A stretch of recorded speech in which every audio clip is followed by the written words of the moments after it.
Okay, now we'll move to the visitor statements. The Board of Education welcomes and encourages the participation of citizens in the business of the school district. Thank you for your attendance. Citizens are welcome to ask questions or make comments. Comments will be limited to 3 minutes. If a person would like additional time to address the board, such request should be submitted in writing 48 hours before the meeting to the superintendent. For more details, please refer to Board Policy 230, Public Participation at Board of Education Meetings and Petitions to the Board. Kevin, there were no requests for additional time for this meeting, right? What we'll do is we'll go one side and then the other, and Kevin will keep track and let you know if, then there's 30 seconds left in your 3 minutes. So if there's anybody on this side, you can go first. Step up. Please state your name and where you live so that Marianne can get down for our minutes. Just so the residents know, I usually put up the sign when you have about 30 seconds left. I did say that I didn't want to talk, but I guess I didn't relate up to you. I'm Keith Pearson. I live around the corner. I'm sorry, I didn't understand. We're allowing you to talk. What did you say? I did mark that I didn't want to talk, so I guess that didn't get. Oh, no, if you, anybody can talk for 3 minutes without telling us in advance. Okay. Some people want a longer time. They have to notify the board 48 hours in advance, so we put it on the agenda. Okay? I won't need 3 minutes. Okay. Thanks, Keith. Keith Pearson. I live on 8532 Rockefeller, right around the corner from here. Thank you for allowing me to talk. I just, I want to ask some rhetorical questions. I know that I'm not asking for any type of responses, but I had a couple of questions I just wanted out for people to consider as we move forward with this project. I want to know how many people are in favor of moving the tennis courts as part of the life safety issues. I want to know what the concern is, if this is a whole life safety issue, how moving the tennis courts is a concern for our children's life and safety. I want to know how many people, in the room or in the community are in favor of removing the green space. I do appreciate Dr. Skinkus making a comment about the permeable parking lot option. Even if we don't keep the tennis courts in this area, I would hope that the board would want to consider, if we put a parking lot in, replacing the tennis court surface with permeable to help relieve the flooding that we do encounter on a regular basis. I know that originally the plan was to put an entry into the parking lot directly onto Hollywood Avenue. I hope that the board would remove this from any future discussion, because I have a very large concern with 6 to 11-year-old kids getting out of school very excited and mixing that with a lot of 16-year-old brand new drivers wanting to hot rod out of parking lots as we know kids do. And I hear a lot of people, and I see a lot of comments in the social media opposing this, and I just want to know how many people have come to the board in support of the tennis court parking lot options as they exist today. Thank you very much for your time. Thank you, Keith. Thank you. Anybody else on this side? Step up, please.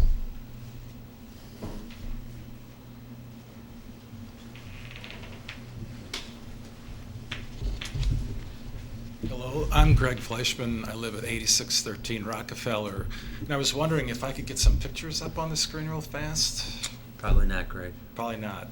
Maybe this could be deferred for some other time, but I just have an idea that might solve the problems of the parking without moving the tennis courts.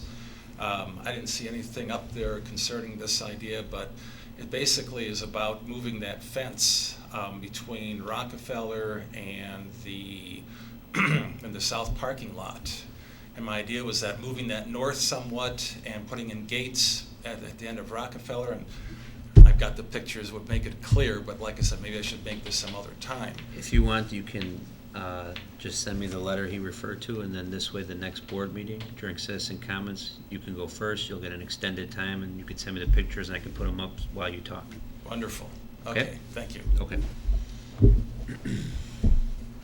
Step up, sir.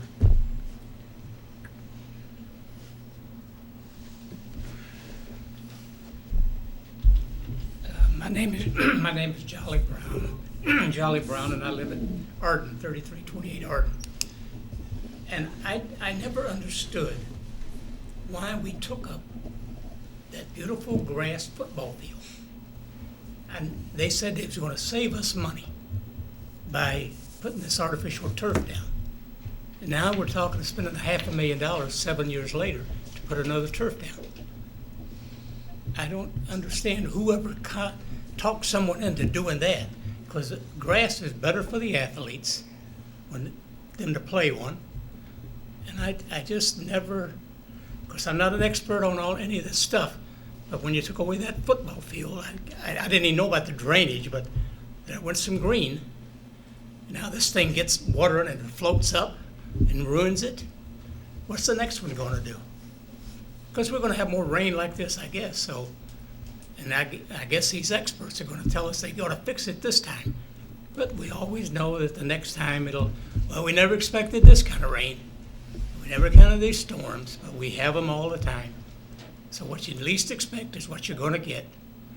And now here we're getting, why don't we go back to grass football?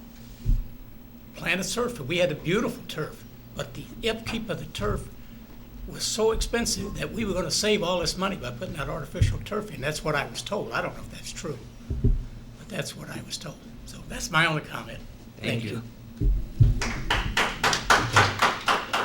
Anybody else on this side? Come on up, ma'am.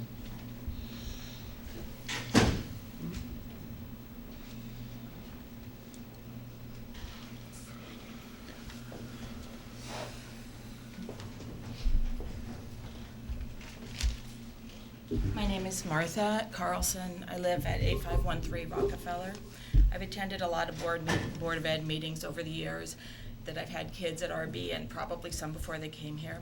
Most recently, I've been struck by several comments made by board members or school administrators. Notably, Art Ostro, sitting here, commented that the buses for sports can be late, and I think he said often late, or not show up at all. My daughters have experienced that, and I wonder why it is appropriate, given the unreliable nature of the bus transportation, to talk about adding 2 more teams needing bus transportation. Never mind moving everything off-site.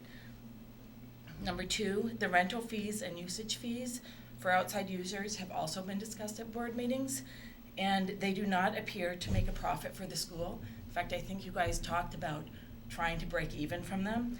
AAU, Chicagoland Basketball Summer League, Semi-Pro Football, Bullet Swim Team.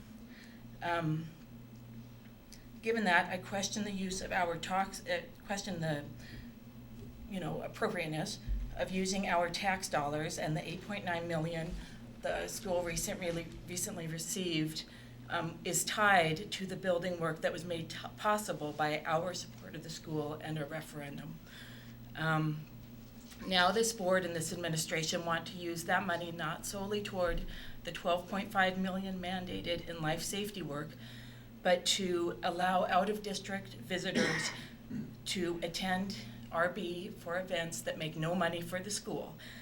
I don't understand that reasoning. And in fact, just on a side note, when I look at that budget, 1/3 of the proposed budget is for non-life safety work. Approximately $2 million out of $6 million is for stuff that is not mandated and that RB has to do. I'm wondering where that money is going to come from. Third, one board member stated that he wanted to solve the parking problem in the district. The parking problem for RB occurs only on limited days. In fact, at a meeting with Dr. Skinkis, I think he put the number at something like 16. The district, and that's all of us here in this audience, have spoken loud and clear about what it thinks about your solution. It is not in favor of remote tennis courts. It is not in favor of decreasing home values. It is not in favor of creating an unsafe and noisy school environment for our elementary kids. That's really all I have to say. Thank you. Thank you. Anybody else on this side? Anybody on this side?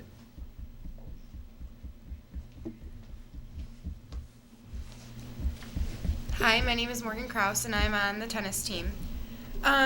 Over the last 3 days, we have put together this petition to keep the tennis courts here at RB on campus. And so I would just like to give that to you today. We have only had 3 days, and we've gotten 83 signatures for the petitions. I can bring this up. Thank you, Morgan. Thank you.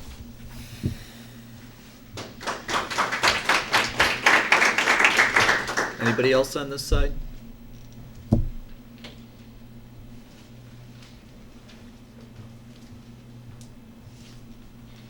Hi, Ken Krauss, 3812 McCormick. I spoke at the last meeting, and I know that a lot of other people spoke. It sounds like the safety concerns for Hollywood is falling on deaf ears, so I'm going to bring another concern to you. I grew up in North Riverside, now I live in Brookfield, so I know the history. 25 years ago, maybe more, North Riverside built a 2-level parking garage at the mall. No cars have ever parked in that lot because of the safety concerns. The tot lot was removed out of that North Riverside area because of the safety concerns and the vandalism that happened to it. What are you guys going to bring an armed guard to these new tennis courts? Because gang members are there all the time. A tennis coach is not going to deter gang members from standing right outside the fence making catcalls. That is public land. You guys won't be able to do anything about it. You're not going to be able to say, this is high school property, out of here. The gang members are going to have full, they can go right up to the gate and talk about the girls in their tight shorts. How would you feel if that was your daughters?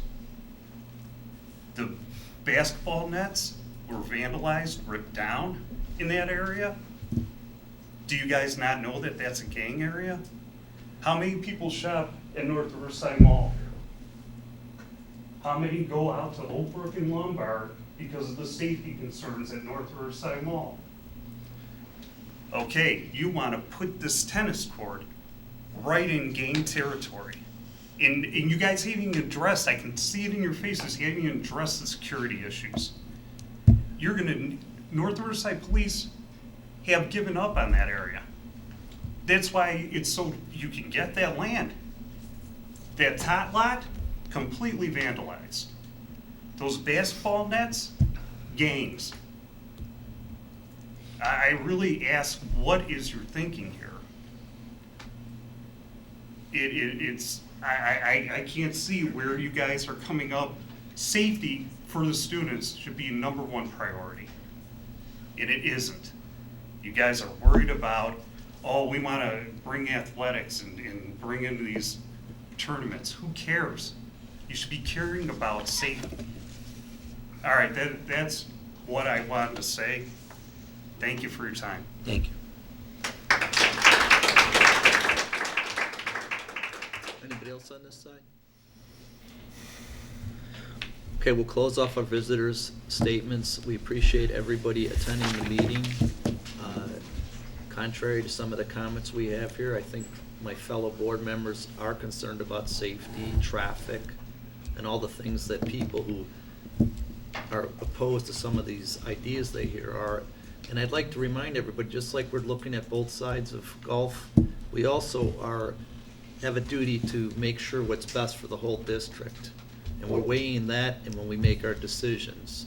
As far as the facilities committees go, I think we're going to, see how what the board decides. We're having a committee of the whole meeting right after this. We're going to talk about the same issues that's pretty much the focus of our meeting today. And then after that, depending upon what different alternatives we need to consider, including what Dr. Skinkus comes up with parking, we may decide to have another facilities meeting, or if when we get farther down on our planning, I think at some point we likely will have another facilities committee meeting to at least present what we plan to do. But I would suspect it won't be for a couple months or so anyway. What do you think, Kevin? I think we're definitely gonna need to have some more meetings, but I don't know if there'll need to be meetings that will be just facilities, or maybe facilities under the committee of the whole, if we need to, due to our short timeline as we continue to eat up time here. we're gonna need to start putting some things out to bid by the first of the year. So we already have 2 board meetings a month scheduled. So some of this may need to be included in some of our committee of the whole meetings or special committee of the whole meetings where the board can take action if we need it. But I would think there'll be plenty of opportunities to still talk about some of this in public. What time do we say the count is going to be? The account is immediately following. What time do you want to start? 7:35. We're going to start, we're going to adjourn our facilities committee meeting, and we're going to start our committee of the whole meeting at 7:35. Thank you.